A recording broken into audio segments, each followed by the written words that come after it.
So, hello.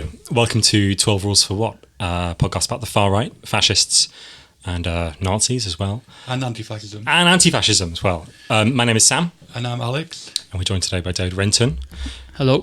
Who has written a book called The New Authoritarians, Convergence on the Right, which is a really interesting kind of large-scale theory about the transformations in the conservatism, the non-fascist far right, and fascism. Those are the three kind of like political positions that are discussed in the book, and the transformations in between them and how they've kind of come together or been blown apart in the last, say, 10 years, roughly. That's kind of roughly the time span the book covers.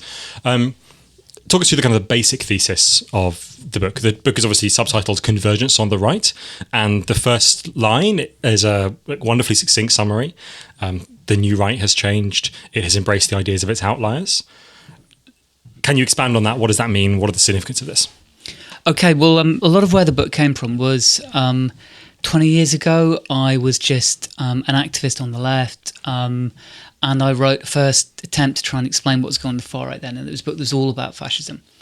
And I was happy with the book. I was quite proud of it. Lots of people liked it. We were talking about bringing out a second edition. And when I started thinking about what I'd argued then, it just seemed to me that what I argued was completely wrong. And I don't particularly mean that I was completely wrong. I just mean that I had an approach towards all these topics, which was essentially the same as pretty well everyone on the left that I spoke to.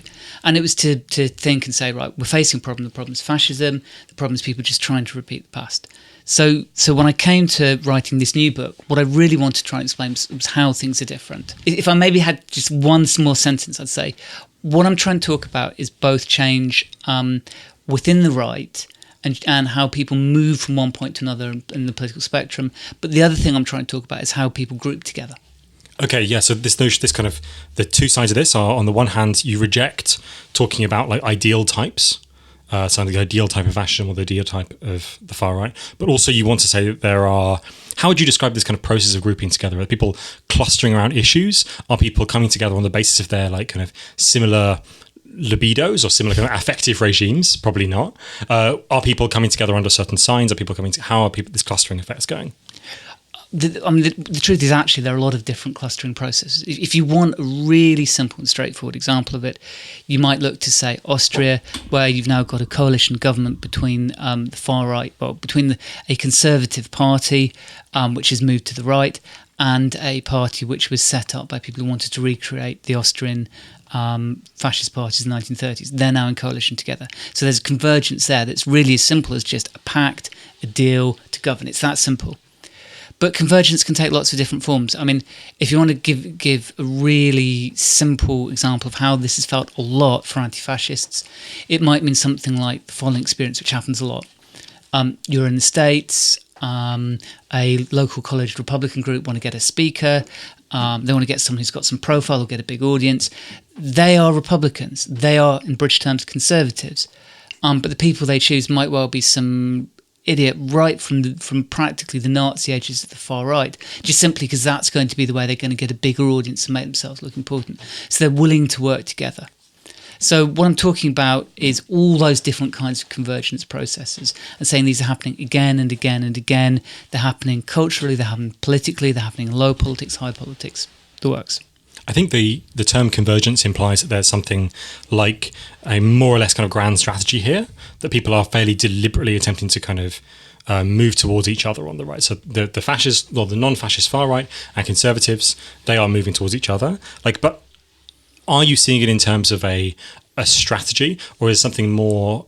I guess there are many different case studies in the book, most prominently like Trump, Brexit, and the French.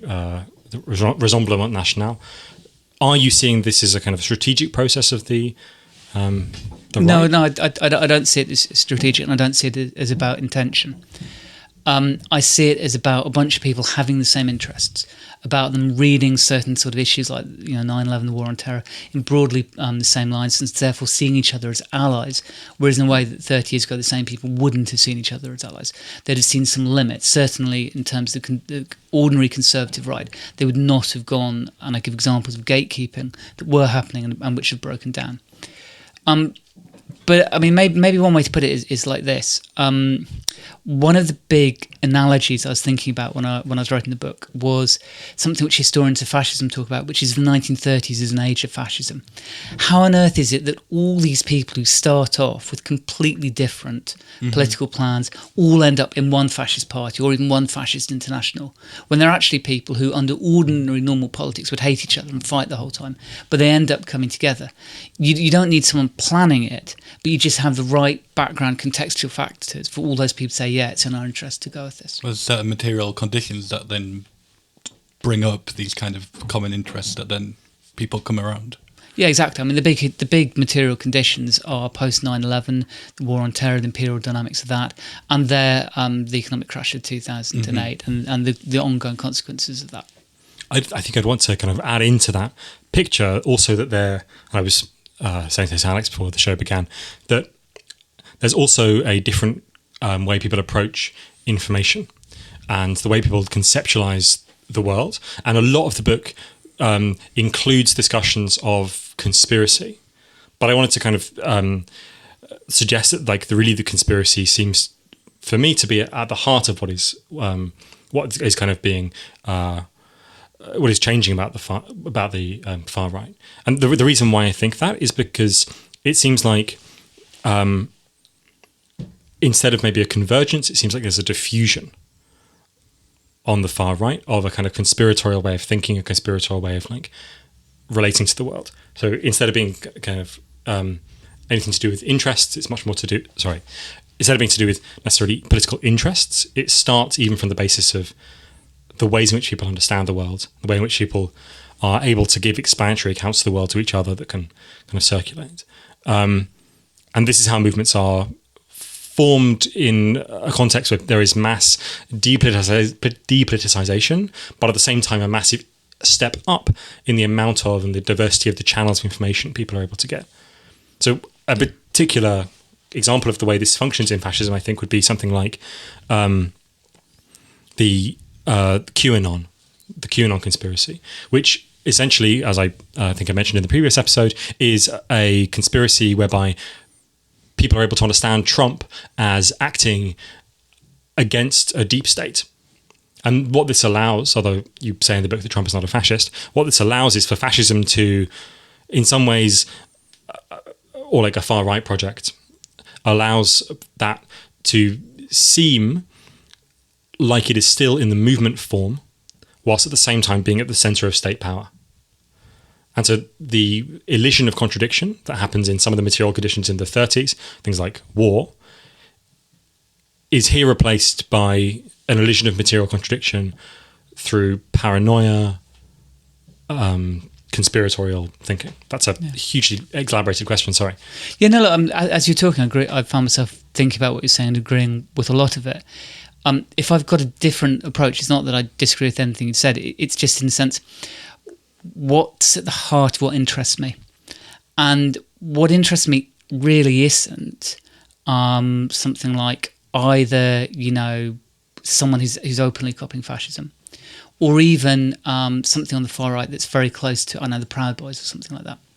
And obviously those people can have conspiratorial, etc. worldviews, because actually those sorts of things in history can't really survive without it, because they're trying to explain stuff in the world and they need something to do that for them.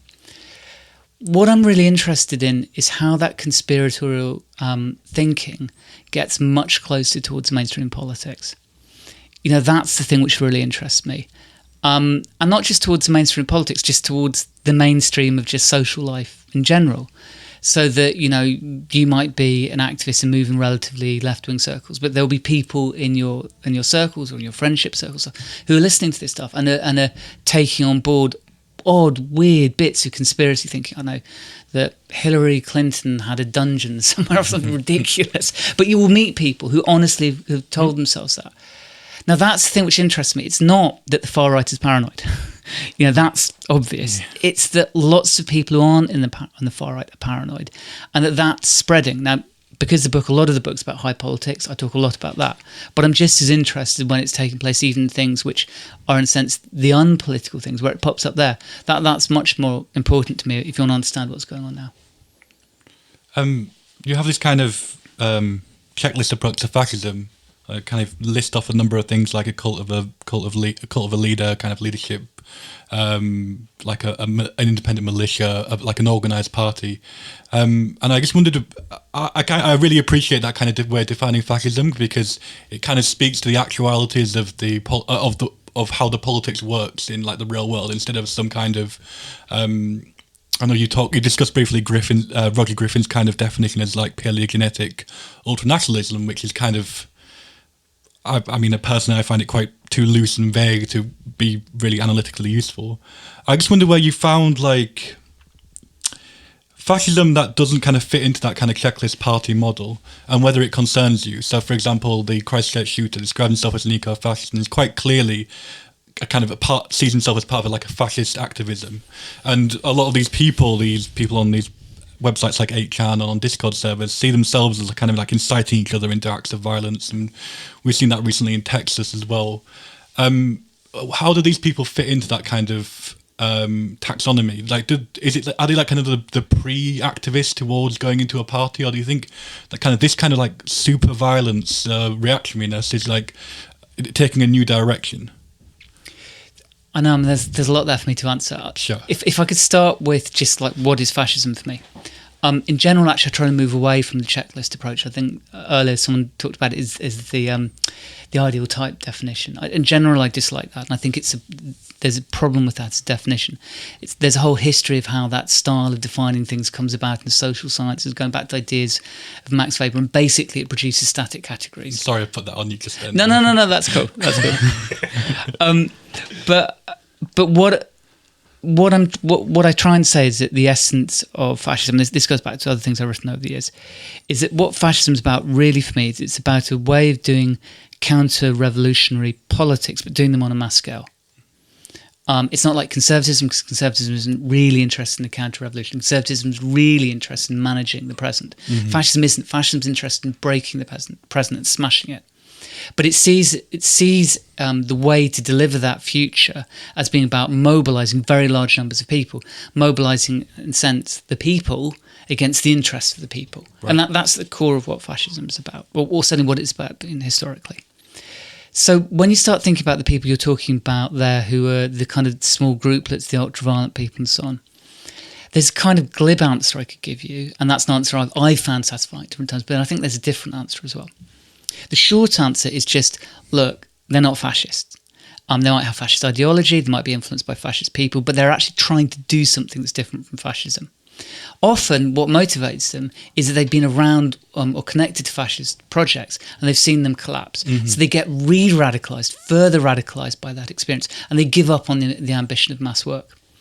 Now, that means, in a sense, they're not fascist, because although they're influenced by fascism, although they've got fascist ideas in their head, they're not really trying to overturn the state and society in the way a fascist is. They're trying to have like an individual war against society. And you can find counterparts that in other political forms on the left as well as on the right. I mean, really. I mean, someone tell me what was going on with, anarchism between about 1895 and 1905, the idea of certain kinds of terrorist acts. I don't know, that seems to me that there was actually a break away from the left in that. Not a large break, but a subtle break. Mm-hmm. And you can see the same process on the right. But as I said, that's the simple answer. They're not fascists because they're not being mass parties. The reason why I said that, I don't think it's the full truth, is there's also something going on here, which is one thing I'm trying to argue in my book, is that it seems to me anti-fascists, for quite understandable reasons, are always asking themselves questions: who's the fascist in the room? Where's fascism going to come from? Now, one thing I've got a sense of, for all sorts of reasons, partly because I've been thinking about this a long time, I don't know where it comes from, but I've got a really strong sense that that's kind of the wrong thing to be looking for. Mm-hmm. Maybe in 20 or 30 years' time, what we're going to be talking about is going to have a whole different ism at the end of it. And you know what? Maybe it's actually going to be worse than fascism. There's no historical guarantee that fascism is the worst imaginable end point of bad politics. So once you've got an idea that the thing which might be coming might be different from fascism, but might also be extremely violent and murderous and terrible, then your answer to the question, well, are those people the precursors of fascism? Your answer is a bit different. It's like, well, actually, they could be the precursors of something else, and that something else might be awful, but in a slightly different way. cheery stuff. Yes, sorry. Also, kind of speaks to the point of the kind of things that like the normal air quote state is doing now are already pretty like horrendous without having to be like tipped into fascism, like, you know, mass deportations of people who are citizens, never mind anyone else deemed even further outside, you know, the kind of state's kind of care.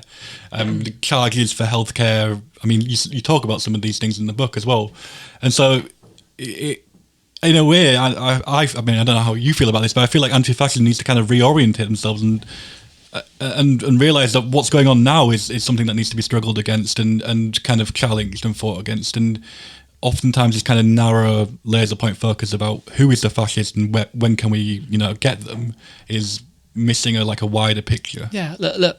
But I just read this lovely review of my book, wow. And it was done by some, you know, nice old Trotskyist guy who's from similar political tradition to me. And they read exactly half the book, or they commented on exactly half the book. They found the bits where I talk in detail about Britain and France and America, and they turned them into like country studies of what I'm talking about as convergence on the far right. Now, if you want to get that out of the book and turn it into, you know, this kind of way of doing politics where you say there's a bad thing coming, but, you know, if the left gets organised, if we're united, if we're radical enough, we can defeat it. That's great. Those ideas are in the book. But there are other things in the book which I also talk about. Like I try and talk about how the far right learned to reorient itself at the end of the Second World War in an epoch of historical defeats, and tried to admit to itself that a whole bunch of its ideas just weren't going to work, and therefore it set off on a new course. And one of the things I'm trying to argue in my book, I think it's there, I'm surprised more people haven't found it, is me saying, look, the left needs to go through a similar process of rethinking, reorienting, realising the whole bunch of things we want to do just aren't working. And that includes, I mean, this is a very banal example because there are lots of much deeper ways in which we're not working, but one of the banal ways is we keep on thinking to ourselves, there is a fascist out there, we've got to stop that fascist. And, you know, we just had European elections a few weeks ago where the party which won them is pretty far right, and it got like 25 or so, or however many percent of the vote, and there's no emergency response, there's no, wow, we've got to make sure this can't happen. But there's an emergency response if Tommy Robinson gets 500 people on the street. Now, in a sense, that's necessary and that's inevitable, and it's nice, it's good. It's because people are trying to address problems they can see and they can imagine dealing with. But I kind of think we need a bit more of the utopian imagining and think, well, yeah, we can defeat Tommy Robinson or whoever, but let's go a bit bigger than that. Let's defeat the Farages, and let's be serious about defeating the Farages. And I think that's a really key point, because people are not voting for the Brexit Party solely because they're really, really into a no-deal Brexit. They're voting for the Brexit Party because they see little alternative, even in Corbyn's Labour, and they see no hope in the Liberal Democrats or the Conservatives. And it's this thing about having a clear pole of attraction away from, in opposition to these other poles. Yeah, I think we're going to get into the Brexit stuff slightly later, but I want to go back to thinking about these people. So one of the things you say, and I think it's incredibly important, as you've just been kind of articulating, that things return continuously, the kind of atavistic tendencies on the right, but they don't always come back in the kind of the same form. So I want to make a kind of suggestion, maybe you can kind of knock it out of the air, which is that these, the reason why Trump doesn't appear to have an armed militia, or doesn't appear to have an independent militia, which is one of the things that might qualify someone as decidedly and obviously a fascist. The reason why he doesn't is because he doesn't need one, because he has a more or less directable flow of stochastic violence, which is a way in which you could reincorporate the militias who we were just talking about, the people, the Christchurch shooter, the El Paso shooter, the 89 white supremacist attacks, the 3% militias who had the thing about the cattle ranches and stuff. Precisely. Right, Waco. Yeah, the Waco siege. No, Waco. Sorry, Waco siege. The reason why Trump doesn't need there to be an independent militia under his control is because there is already a directable flow of violence. Yeah, but what's the violence for? Historically, the reason why people have been anti-fascist is that we've made a wager on history that fascism or something like it is the force out there that's most capable of being violent, even in the metropolis. Like historically, imperialism could do mass violence all over the world, but in the metropolis was exempt, except for during fascism. So the reason why there have been anti-fascists is that we've made a wager and we've said we don't want that to come here. We've drawn a line. We do not want genocide